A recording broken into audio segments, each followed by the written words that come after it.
सभी को जोहार। आए हुए सभी मीडिया कर्मचारियों को हमारा जोहार, अभिनंदन। आज एक महत्वपूर्ण बिंदुओं पे बात होने वाली है। वेस्ट अफ्रीका में फंसे हुए 5 लोग जो हमारे ही क्षेत्र से, बगोदर से जो थे, वो आज रिहा कर दिए गए हैं और आज के प्रेस कॉन्फ्रेंस को संबोधन करेंगे केंद्रीय महासचिव माननीय श्री संजय मेहता जी। बहुत धन्यवाद रोहित जी का, जो हमारे पार्टी के केंद्रीय सदस्य हैं। आज की इस प्रेस कॉन्फ्रेंस में मीडिया के सभी साथियों का बहुत बहुत आभार, बहुत बहुत अभिनंदन। आज के इस प्रेस कॉन्फ्रेंस में हमारे साथ डॉक्टर रोहित महतो जो बगोदर से हैं और जो पार्टी के केंद्रीय सदस्य हैं, अनुराग पांडे जी जो पार्टी के केंद्रीय सदस्य हैं हमारे बीच मौजूद हैं, हमारे युवा साथी मौजूद हैं और रांची महानगर के युवा आजसू के अध्यक्ष अमित यादव भी मौजूद हैं और छात्र के हमारे नेता प्रताप सिंह जी भी इस प्रेस कॉन्फ्रेंस में मौजूद हैं। सबका हार्दिक अभिनंदन है, स्वागत है। मीडिया के साथियों, आज एक बहुत ही महत्वपूर्ण मसले पर आप लोगों को एक जानकारी देनी है और मुझे लगता है कि जब कोई सरकार, जब कोई सत्ता संचालित हो रही होती है और अगर कोई मिसिंग, कोई कहाँ वहाँ का कोई अगर निवासी, कोई व्यक्ति अगर लापता है लंबे अरसे से, कुछ बहुत अधिक महीने से, तो ये सरकार और सत्ता की भी जिम्मेवारी होती है। लेकिन फिलहाल आज आरोप और प्रत्यारोप का कोई दिन नहीं है। आज मैं एक आधिकारिक सूचना देना चाहता हूं जो भारतीय दूतावास से मुझे प्राप्त हुई है और आधिकारिक सूत्रों से प्राप्त हुई है। 25 अप्रैल 2025 को झारखंड के 5 मजदूर जो बगोदर, जो गिरिडीह जिले का बगोदर क्षेत्र है, बगोदर विधानसभा क्षेत्र और कोडरमा लोकसभा क्षेत्र और गिरिडीह जिला, वहां के दोंदलो और मुंडरो, ये 2 पंचायत है। इन 2 पंचायतों के 5 लोग जिनका नाम संजय महतो था, चंद्रिका महतो था, फलजीत महतो था, राजू महतो था और उत्तम महतो, ये सभी लोग वेस्ट अफ्रीका, जो एक वहां पर कंट्री है पश्चिम अफ्रीका में, नाइजर, वहां पर वो काम करने गए थे। कल्पतरू पावर प्रोजेक्ट्स लिमिटेड नामक कंपनी वो काम करने गए थे और 25 अप्रैल को उनका अपहरण कर लिया गया था। ये अपहरण, जो जानकारी मिली है उसके अनुसार, बहुत ही कुख्यात संगठन इस्लामिक स्टेट ऑफ ग्रेटर सहारा ने किया था और जिस दिन इनका अपहरण किया गया था उस दिन 12 लोगों को सरेआम AK-47 से आतंकियों ने मार दिया था, जो नाइजर के सेना के कर्मी थे, और 5 भारतीय नागरिकों को जो झारखंड के बगोदर के थे उनकी किडनैपिंग कर ली गई थी। इस मामले में जब आजसू पार्टी को सूचना मिली तो आजसू पार्टी ने विदेश मंत्रालय को पत्र लिखा और विदेश मंत्रालय से इस मामले में पहल करने को कहा।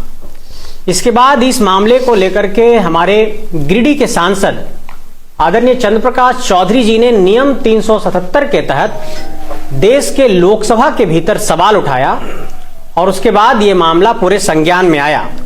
मामला संज्ञान में आने के बाद विदेश मंत्रालय ने आजसू पार्टी को आधिकारिक तौर पर पत्र लिखकर सूचित किया कि इसमें हम क्या कार्रवाई कर रहे हैं। और जो ये 5 लोगों का अपहरण हुआ था, ये वही लोग हैं, चंद्रिका महतो, फलजीत महतो, संजय महतो, उत्तम महतो और जो हमारे 5 साथी हैं।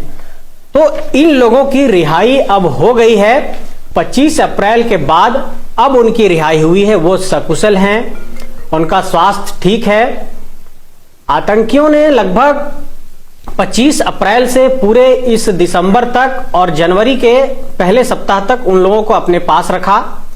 इस मामले में जो भारत के राजदूत हैं, जो आपके नाइजर में रहते हैं, सीताराम मीना जी, उनका प्रयास रहा और आजसू पार्टी के द्वारा लगातार इस मामले में संवाद किया जा रहा था। हम लोगों ने international council of red cross society से भी इस मामले में संपर्क किया था। जब इन लोगों को रिहाई के बाद छोड़ा गया तो भारतीय दूतावास से लोग एयरपोर्ट तक उन्हें छोड़ने भी आए। अब वो दिल्ली नहीं, मुंबई में उनको लैंड कराया गया है और मुंबई में उनका स्वास्थ्य जांच किया जा रहा है। स्वास्थ्य जांच के बाद और कुछ कानूनी औपचारिकताओं के बाद वो तुरंत अब झारखंड पहुंचने वाले हैं। इस मामले में जो और बहुत ही संवेदनशील जानकारियां प्राप्त हुई है कि इससे पहले उन लोगों ने कुछ विदेशी नागरिकों की हत्या कर दी थी जिनकी किडनैपिंग की गई थी, जिसमें कुछ चाइनीज सिटीजन थे और कुछ दूसरे लोगों को भी, नागरिकों को उन लोगों ने किडनैप किया था। फिलहाल 9 लोग और उनके चंगुल में हैं, जिसमें जम्मू कश्मीर के रंजीत सिंह हैं और तमाम लोग हैं। लेकिन खुशी की बात यह है कि झारखंड के जो 5 लोग थे उनको छोड़ दिया गया है। ये घटना नाइजर के कैपिटल, उसकी राजधानी नियामे से लगभग 115 किलोमीटर दूर तिल्लाबेरी में घटी थी। तिल्लाबेरी के सकोयरा इलाके में 25 अप्रैल को।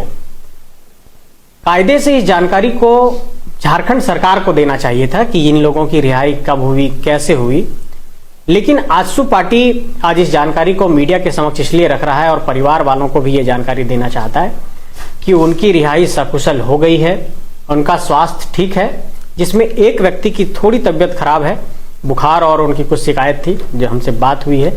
तो अब स्वास्थ्य जांच के बाद उनको घर भेज दिया जाएगा। यही जानकारी मीडिया के साथियों को देना था, हम लोगों ने प्रयास किया था। और अभी झारखंड के कई मजदूरों का आप देख रहे होंगे कि 100 भी झारखंड के अंदर आ रहा है जो पलायन कर रहे हैं। तो सरकार से एक सवाल है कि सरकार ने जो श्रमदान पोर्टल बनाया था, तो सरकार ने ये कहा था कि श्रमदान पोर्टल में जितने भी रजिस्टर्ड मजदूर रहेंगे उनको किसी प्रकार की परेशानी होने पर मुआवजा दिया जाता है, लेकिन सरकार की तरफ से इन परिवारों को कोई सहयोग नहीं दिया गया। बकायदा आजसू पार्टी के प्रयास से कल्पतरु प्रोजेक्ट्स लिमिटेड कंपनी को हम लोगों ने दबाव बनाया और जितने भी पर्व त्यौहार आए उन पर्व त्योहारों में परिवारों को हम लोगों ने आर्थिक मदद पहुंचाया और जितने दिनों तक वो आतंकियों के चंगुल में रहे उनकी सैलरी को हम लोगों ने कंपनी से नहीं रुकने दिया, उनकी सैलरी को भी जारी रखवाया। तो इसमें और भी सामाजिक कार्यकर्ताओं ने प्रयास किया है, लेकिन जो कह सकते हैं कि सफल प्रयास जिसका दूरगामी परिणाम निकल करके सामने आया है वो आजसू पार्टी और तमाम हमारे टीम के सदस्यों ने किया और इसका एक कह सकते हैं कि सकारात्मक परिणाम निकल करके सामने आया है। मीडिया के साथियों का इस संदर्भ में कोई सवाल है तो आप कर सकते हैं। 25 अप्रैल 2025 को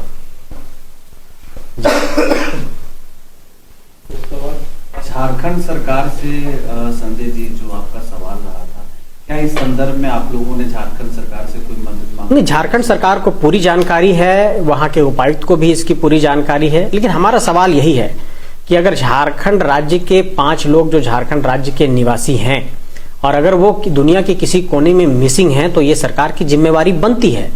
लेकिन मैं आरोप नहीं लगाते हुए सिर्फ ये जिम्मेदारी का एहसास कराना चाहता हूं।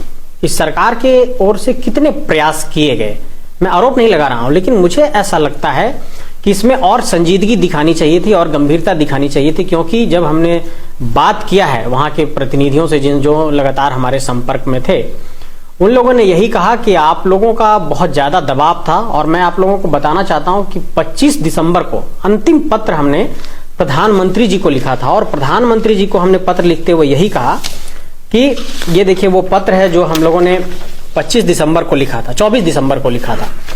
तो प्रधानमंत्री जी को अंतिम पत्र में हम लोगों ने यही अनुरोध किया कि किसी भी सूरत में नए साल में इनकी रिहाई होनी चाहिए।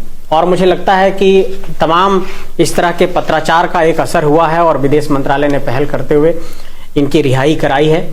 अब वो घर पहुंच रहे हैं। सरकार से यही निवेदन है कि पलायन की पीड़ा से जो लोग मजदूर झुलस रहे हैं उस पीड़ा को कम किया जाए, उनकी वेदना और पीड़ा को समझा जाए, यूं ही किसी को ना छोड़ा जाए। बहुत शुक्रिया, धन्यवाद।